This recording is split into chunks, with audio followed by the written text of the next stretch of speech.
I don't want there to be a book that I can't read. You know what I mean? So it's like, even when I read content warnings that have things that make me pause, that's kind of all it does. It makes me pause and like, do I really want to read it? But it's like, I'm also telling myself the author could be being dramatic, and then maybe not, because sometimes they are right.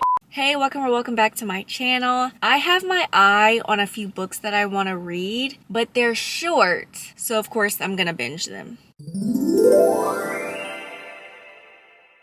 I saw a mutual of mine post about this book. I've actually already started it. It's called Can I Join You? This is a why choose. I personally wouldn't call it a why choose. I mean, Sanaya, our main character, is not choosing one guy, but to me a why choose is 3 or more men. This is just a throuple or a threesome. That's all this is. So we have Sanaya, who's 25. She lost her job. She needs another one. She ends up getting the secretary position at Black Security. What was it? Black something security. Black Line Security, which is owned by 2 men, Crew and Kadeem. She ends up interviewing with Kadeem first. He seems to be the more approachable one. And then here comes Crew, which, let me show y'all the picture. Pretty sure the one on the left is Kadeem and the one on the right is Crew. I'm already 30. Oh, and that's kind of it. It's a romance, by the way. The only thing, let me tell you what happened. So I'm reading the book, and the author does put at the beginning, you know, very spicy. Let me bookmark this. You know, very spicy, beware. She has 2 notes. If you didn't read the first one, you gonna read this one. Yada, yada, yada. You know, that's all fine and dandy. But this is one of those books where it's not only spicy because of the romance between our 3 characters, Sanaya, Kadeem, and Crew, which, by the way, they have not gotten it on, and I'm 34% of the way through.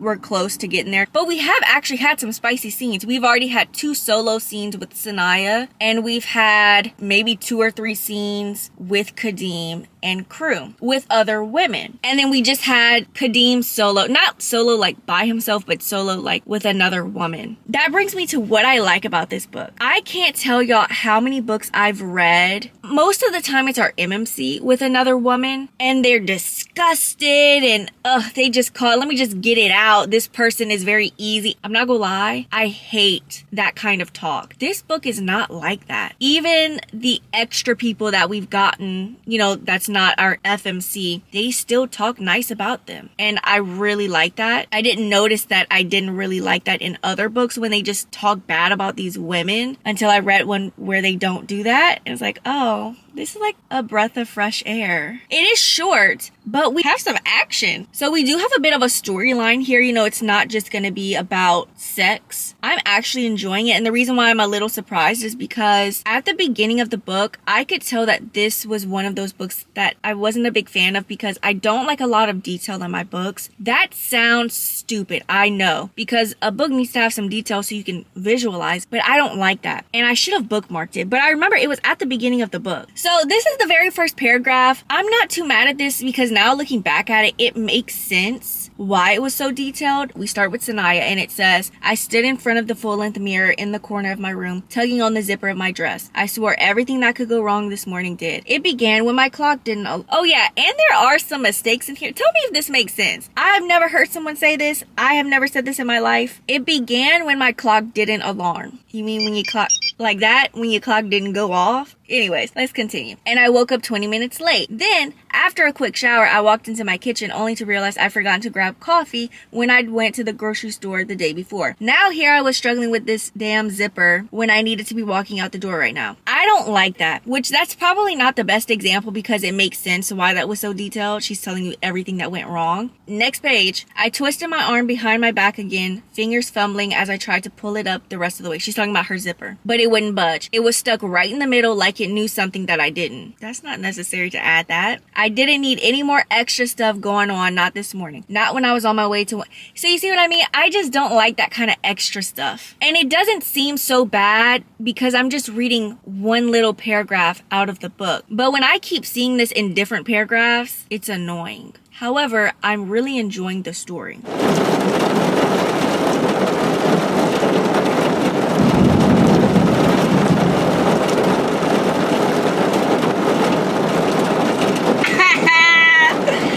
Hold on, girl, hold on.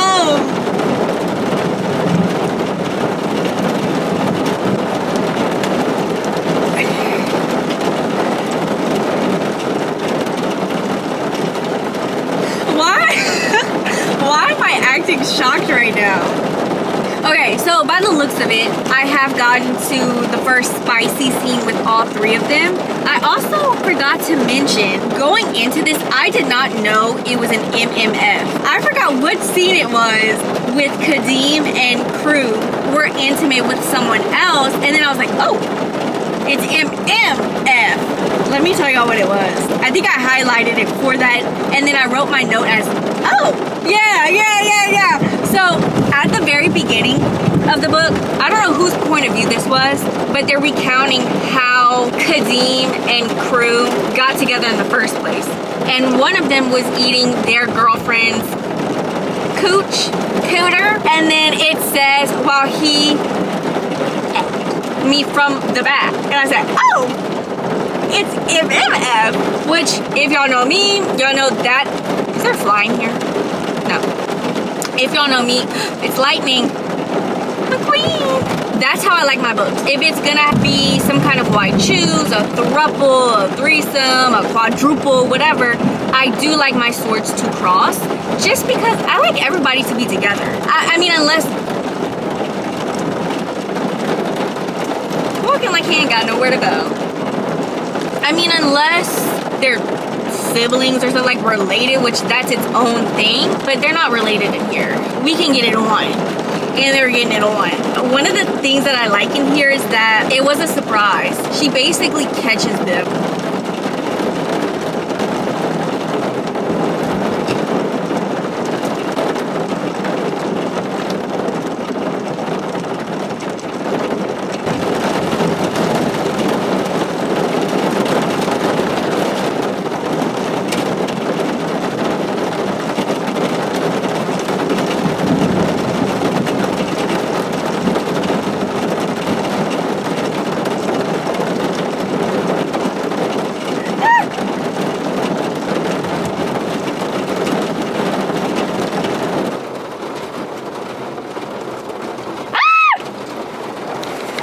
It's lightning. Did y'all see that? Okay, bye.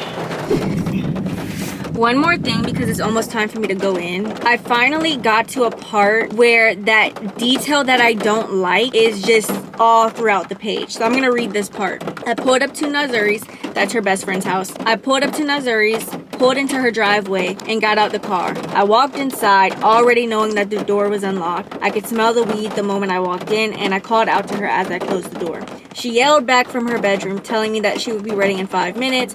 Walking over to her couch, I took a seat just as my phone chimed. I smiled when I looked down, yada, yada, yada. You get the point.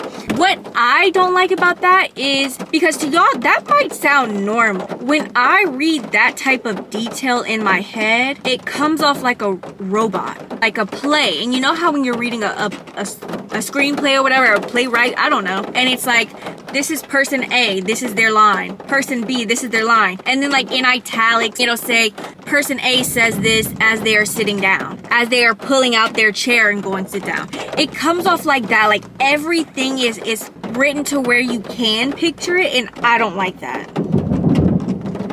This guy doesn't either. My final thoughts on Can I Join? I never gave it. I ended up giving it a 3-star. It's been weeks. Dare I say a month since I've read Can I Join? So yeah, I don't really remember much about it. I don't really have many thoughts about this book. I thought it was standard for an erotic novella, but I would also read more by this author. Hi. I have not read anything for this video in a hot little minute. I've been working on other videos because those are the books that I wanted to read. But I did finish Brooklyn yesterday. So I do maybe want to read something short. I just don't know what. I really need to read an ebook because, girl, I'm paying for my Kindle subscription. I don't want to read a Kobo book. I say a Kobo book, I'm talking about a library book because I'm reading on my Kobo. I was gonna say anytime you hear me say Kobo book, that's what I'm talking about, but I guarantee you, anytime I say Kobo book, I'm gonna specify my library book. But it's 6:47, I don't have time for that, and I already don't know what I want to read. We're not worrying about that. But I do have a physical book option. When I got it, I didn't know that they were short stories, and I'm not a short story person. I'm a novella person, but I don't like short story collections.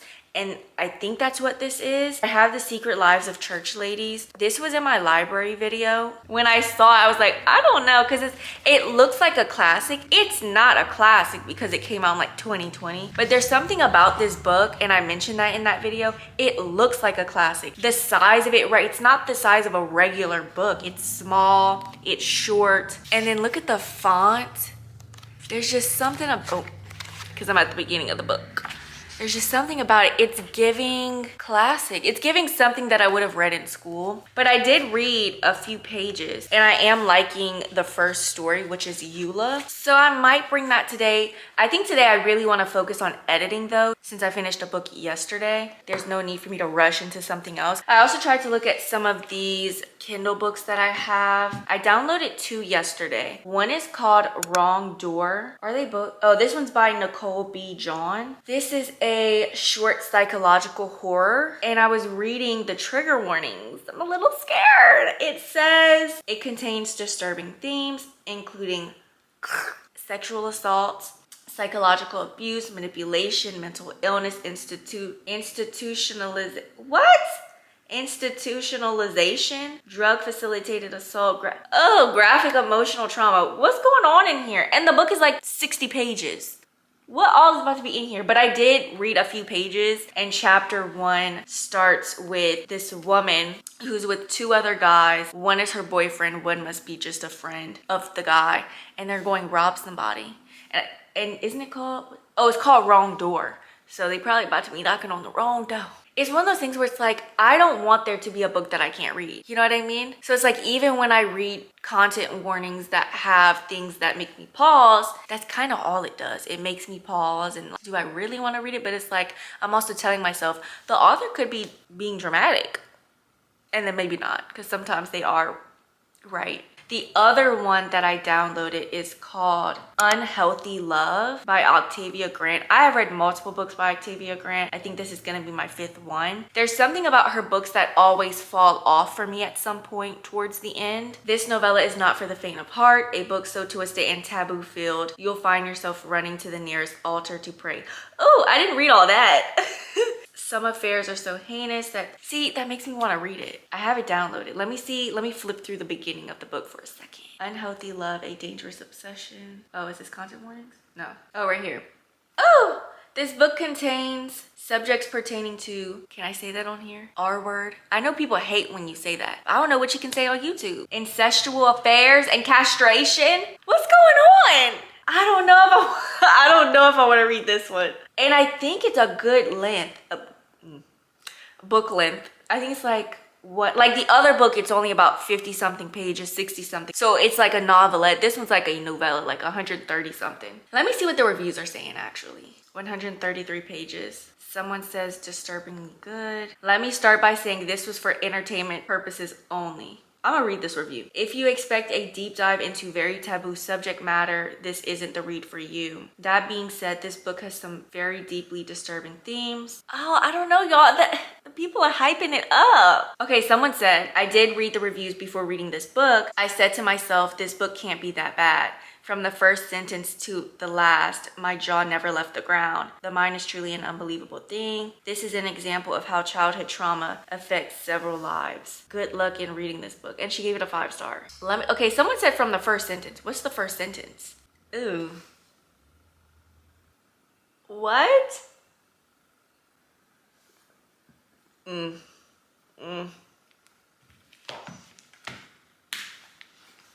gonna put that down. Do I want to talk about what I just read? I don't know. I think I'm gonna bring both. I'm gonna bring, mind you, I'm working today. I'm working for 8 hours and I have an hour lunch. I probably won't even be able to read that much on my lunch break anyway because I want to focus on editing. But I think I'm so desperate to find another book really quick. I will still bring this book. Let me do my lunch. I'm tired of these sandwiches. And they got so many in here. And my mama not even eating them. I'm the one eating them. And I didn't want to, I hate the smell of cold food. I mean, it's a chicken salad sandwich, whatever. But But I'm tired. I haven't eaten it all week. I do have an update. I did decide to continue The Secret Lives of Church Ladies. Last night, I stopped on the 3rd story, so I was about to start the 4th story. I have since passed that up because I have been listening to it. I downloaded the audiobook, and now I am on story number 7 out of 9 on page 114. I believe this story that I'm about to start is going to be about a girl that has a crush on the first lady at their church. The stories are not bad. So I have a paper where I'm keeping track of all the stories. Because some of them are shorter than others, I don't know if I'm going to tell y'all necessarily what each story is about. There was one story that's like 4 pages. I wouldn't even know what to tell you it was about. It was 4 pages. But I am keeping track of my rankings of them. I actually need to add the story that I just finished before I came to lunch. Oh yeah, let me move this one here. And then I'm going to change this. Out of the 9 books, right, I still have 3 more left. I'm on book number 7, and then I have 2 after that. I have books by numbers 1, 2, 3, 4, and then 8 and 9. So I'm just missing 5, 6, and 7. Because I have actually been enjoying the audiobook, I think I'm going to continue it as an audiobook. But I did say that I wanted to read this particular story with my eyes. This story goes from page 114 to 145. I don't want to not finish it during lunch and then struggle to find where I'm at in the audiobook. So I think I'm just going to listen to the rest of it. But I do have my Kindle. I may for real start one of those 2 ebooks that I did speak about because I need my fan. Duh. Let's see which one I choose. Wrong Door or The Unhealthy One by Octavia Grant. The only thing that I will say about that book, if I continue it, I remember someone had said they read it for entertainment purposes. But for me, I'm hoping there's a point to it. Like, I hope it's not just trauma. So I think I'm gonna start that. I'm scared. So, I mean, chapter 1, we're starting off, it seems like, with an essay scene. It's chapter 1, so I don't know who these people are. Oh, that's a lady? But the first problem is it's in first person, so I can't tell the one who's saying I, who that is. Y'all. And I've read Octavia Grant before, and I think she's the same author that did write in one of her books, you know, like some black culture references. And she says, well, in the book it says, the force in my blow literally made Dakota fly backwards like Chris did Andrea in The Family That Prays. Look, he slapped her so hard in that movie. Didn't she fly over the counter? Now what makes you think I would hurt you? Girl, you just slapped her. What you talking about? She continues to say, I'm assuming it's a woman now, just because I kidnapped you, stole your clothes, threw you in the trunk of your car, and brought you to an abandoned building doesn't mean I'm going to hurt you. I just want to talk. Well, I hope nobody want to talk to me like that, because that's not talking. Gross. Okay, I need to read the synopsis. What is this about again? Some affairs are so heinous that some people never escape the mental turmoil of living through it. Lavanya Lava Jackson is that person. For years, she tried to escape her past, but somehow it seems impossible. Things take a drastic turn when secrets she never knew are exposed. Will Lava finally escape her past, or will she become swallowed by the truth? So, like, is she going to prison or something? Because this is illegal. Like, let me read some more reviews. Like, it's the reviews that are making me want to continue. Why did I have to see this book? I don't have that much longer left on my break, but I was able to finish The Secret Lives of Church Ladies last night. I had mentioned yesterday that I was going to hold off on reading the chapter I was on, or the specific story called Jael that I was on, so that I could listen to the audiobook. Couldn't do it because we're actually reading 2 characters' point of views, and I couldn't tell when we were switching to the other person. We just gonna have to wait till I get home so I can read it physically, and I did. I do want to read the back because some of the stories are described. The Secret Lives of Church Ladies explores the raw and tender places where black women and girls dare to follow their desires and pursue a momentary reprieve from being good. The 9 stories in this collection feature 4 generations of characters grappling with who they want to be in the world, caught as they are between the church's double standards and their own needs and passions. There's 14-year-old Jael, who has a crush on the preacher's wife. At 42, Lyra realizes that her discomfort with her own body stands between her and a new loved one. I think I know what story this is describing, and it was not my favorite at all. When I'm reading this line, it sounds good, but just did not like the book. that story. As Y2K looms, Caroletta's same next year arrangement with her childhood best friend is tenuous. That's the very first story. A serial mistress lays down the ground rules for her married lovers. That is, I believe, the second to last story, and it's one of my favorites. I love the format of this one. In the dark shadows of a hospice parking lot, grieving strangers find comfort in each other. That is also one of my least favorites. And I believe that's the shortest one. I think it's story number 2. With their secret longings, new love, and forbidden affairs, these church ladies are as seductive as they want to be, as vulnerable as they need to be, as unfaithful and unrepentant. Oh, I can't say that word. And unrepentant. As they care to be, and as free as they deserve to be. Let's go into my rankings really quick. I didn't yet put my last 3 books on here, so let me do that really quick. So which one was it? Okay. Let me just read to y'all the names of the stories. Eula, Not Daniel, Dear Sister, Peach Cobbler, Snowfall, How to Make Love to a Physicist, Jael, Instructions for Married Christian Husbands, and When Eddie Levert Comes. Crazy title. Before I add the last 3 books to my list, so far my ratings are, because it will change. At number 9 is How to Make Love to a Physicist. Number 8 is Not Daniel. 7, 6, and 5 have nothing. Number 4 is Eula. Number 3 is Snowfall. Number 2 is Dear Sister. And number 1 is Peach Cobbler. Now I need to add the last 3 stories that I read. I did not like Jael as much as I thought I would. It was messy though. This one is about Jael, who has a crush on the preacher's wife. However, her grandma, not even her grandma, it's her great-grandma, found her diary. Jael's point of view that we're reading is, I believe, the entries from her diary. And I'm like, oh my gosh, that great-grandma is reading that. Which one was Snowfall? Okay, so Snowfall, I'm kind of talking it out, so y'all might not know what I'm talking about, was about a family not accepting of a lesbian relationship. It was sad and sweet at the same time. I'm gonna put that one at number 6. I think I want to take Snowfall away from number 3. And I'm gonna put, okay, I think I'm gonna move that down as well. I'm gonna move Eula down. And then I think I'm gonna be with 3 and 4. I think I'm gonna put Instructions for Married Christian Husbands and When Eddie Levert Comes within that top 4. The question is, where do I want to place those specific stories? Did I like Peach Cobbler more than When Eddie Levert Comes? That one was very sad. I felt when the last one, When Eddie Levert Comes. Let me stop. I need to stop saying that title. There was just something about it. I know that a lot of people would most likely relate to the daughter. Mind you, the daughter in the story had no name. Her name was Daughter, and it is mentioned in that story. Without saying too much, the story is already a short story, but it's mentioned, you know, of how the parents, or specifically the moms, love the sons but raise the daughters. That was going on in that story, and I really did love it. But did I love it more than Peach Cobbler? Up until story number 7, called Jael, Peach Cobbler was the longest one. I think I'm going to move Peach Cobbler down to number 2. Peach Cobbler, Dear Sister. What's the other one that I'm missing? How to Make Instructions for Married. Okay, I like this ranking. So sitting at number 9 still is How to Make Love to a Physicist. It's the line that says, Lyra realizes that her discomfort with her own body stands between her and a new love. I didn't like How to Make Love to a Physicist. It was just, I think out of all the stories, that's the one that came off to me like a poem. Number 8 is Not Daniel. That's the one about the 2 strangers that find comfort in each other. That one was probably the shortest one. It was just erotica. You know, I eat it up. I just didn't care for it in this story. And for the longest, it was my number 9.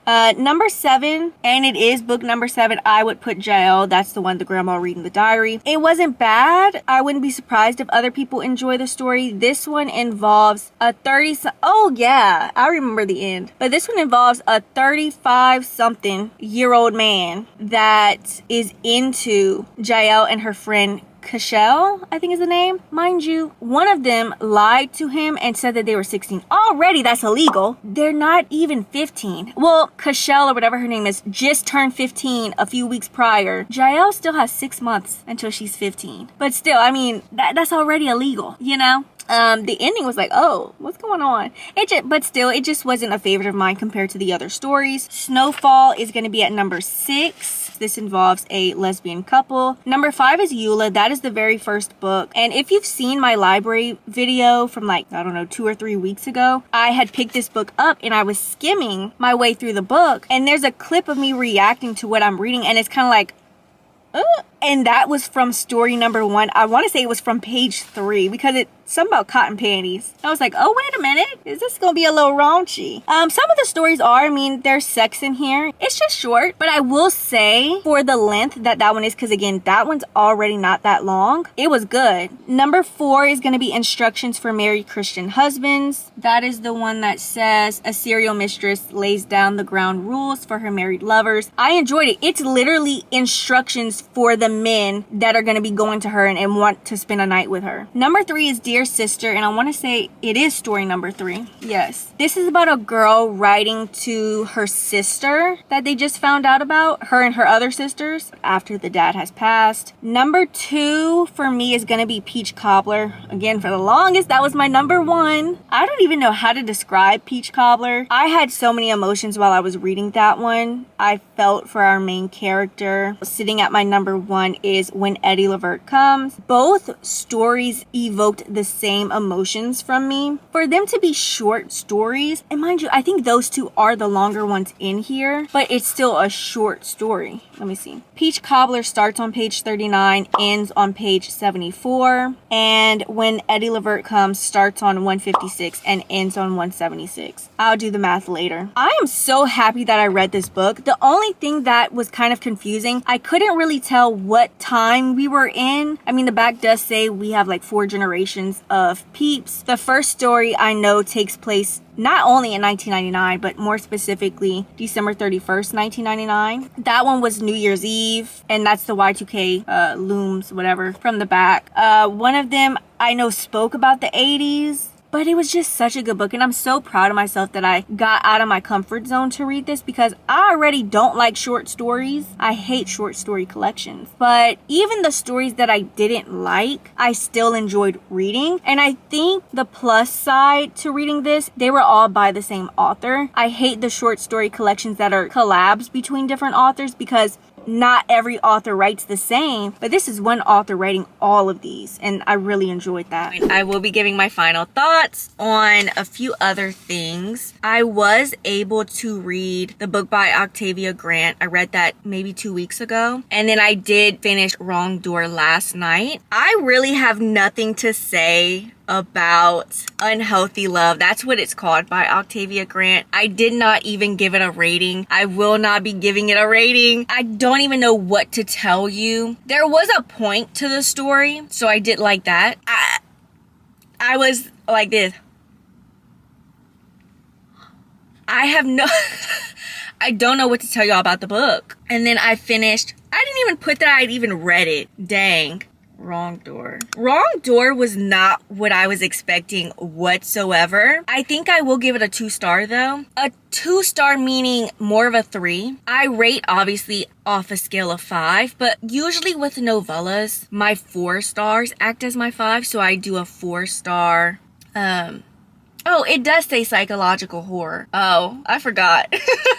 Because I didn't read what it was about before I started it. And I just started it so late. But anyways, so yeah, my novellas, I really rate on a 4-star rating, but still using the 5 stars. So a 4-star acts as my 5, a 3-star acts as my 4, and a 2-star technically acts as my 3. I just can't give it a 3-star because out of 5, I wouldn't say it was a 3. Out of 5, I would say it was a 2, but out of 4, it would be a 3, if that makes sense. So I'm gonna give it a 2-star. I'm not gonna lie, y'all. I was scared. And that normally never happens. I've read horrors before. They don't really do anything to me as far as like evoking some kind of scared emotion out of me. Not really. But this one, I was like, oh, like I was reading, I was in bed because I was like, I just need to finish this. Because I mean, it's not that long. It's about 50 pages. And I had already started the book. So I literally have my covers like this and I'm reading. I'm like, ooh, like I am a little scared. There is like a lesson at the end of this one. And it's crazy because I always unintentionally read books that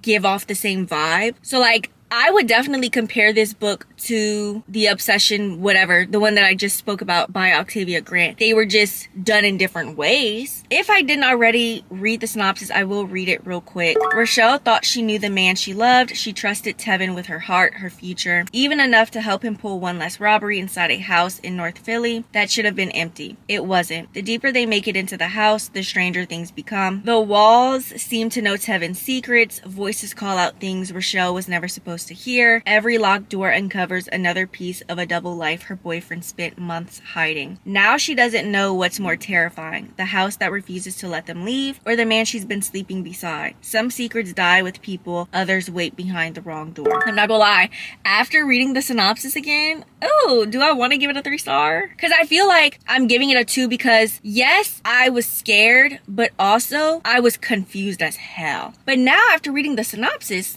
for real, and then of course after finishing it, it makes sense. Well, we'll just go with whatever I put on the screen. But that is it for today's video. If you reached the end, comment down below this emoji, and I'll see you next week.